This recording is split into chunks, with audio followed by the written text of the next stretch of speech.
రాష్ట్ర ముఖ్యమంత్రి చంద్రబాబు ఎన్నికల్లో ఇచ్చిన హామీ ప్రకారం ముఖ్యమంత్రిగా ప్రమాణ స్వీకారం చేసిన వెంటనే మెగా డిఎస్సి ఫైల్పై మొదటి సంతకం చేశారని జగ్గంపేట ఎమ్మెల్యే టీటీడీ బోర్డు సభ్యుడు జ్యోతుల నెహ్రూ అన్నారు. ఈ సందర్భంగా జ్యోతుల నెహ్రూ మీడియాతో మాట్లాడుతూ విద్యాశాఖ మంత్రి Nara Lokesh mega DSC notification విడుదల చేశారని చెప్పారు. ఈ నోటిఫికేషన్ అనుసరించి జ్యోతుల నెహ్రూ ఫౌండేషన్ ద్వారా డిఎస్సి ఉచిత తరగతులు ఈ నెల 23వ తేదీ నుంచి ఉదయం 9 గంటలకు గోకవరం రోడ్డులోని ప్రభుత్వ డిగ్రీ కళాశాల వద్ద ఉన్న కాపు కళ్యాణ మండపంలో క్లాసులు ప్రారంభిస్తున్నామని తెలిపారు. ఫౌండేషన్ ఆధ్వర్యంలో జరిగిన కోచింగ్ లో క్వాలిఫై అయిన అభ్యర్థులందరూ ఈ అవకాశాన్ని సద్వినియోగం చేసుకోవాలన్నారు. టెట్ కోచింగ్ క్లాసుల్లో అభ్యర్థులందరూ కష్టపడి క్వాలిఫై అయ్యారని, అదే విధంగా మరింత పట్టుదలతో కోచింగ్ తీసుకుని 16,437 ఉపాధ్యాయ ఉద్యోగాలలో అధిక శాతం మన నియోజకవర్గం నుండి ఉద్యోగాలు సాధించాలని ఆకాంక్షించారు. మన ప్రియతమ ముఖ్యమంత్రి నారా చంద్రబాబు నాయుడు గారు ఎన్నికల్లో ఇచ్చిన హామీ ప్రకారం పదవి బాధ్యతలు తీసుకున్న వెంటనే మెగా డిఎస్సి ఫైల్పై తొలి సంతకం చేయడం జరిగింది.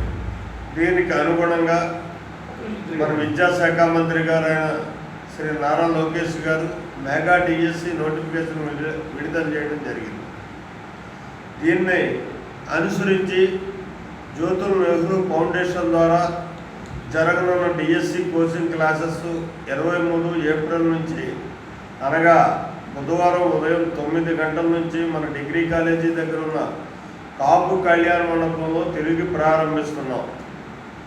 జ్యోతుల నెహ్రూ ఫౌండేషన్ ఆధ్వర్యంలో జరిగిన టెట్ కోచింగ్లో క్వాలిఫై అయిన మరియు మన నియోజకవర్గంలో టెట్ క్వాలిఫై అయిన అభ్యర్థులందరూ కూడా ఈ సదవకాశాన్ని వినియోగించుకోవాల్సిందిగా కోరుతున్నాను.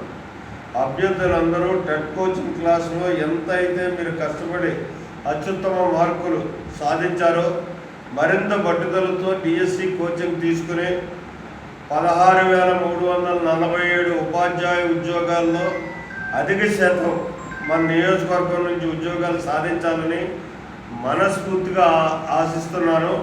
తప్పగా నా ఆశను నెరవేరుస్తారని కోరుకుంటూ ఇట్లు మీ జ్యోతుల నెహ్రూ.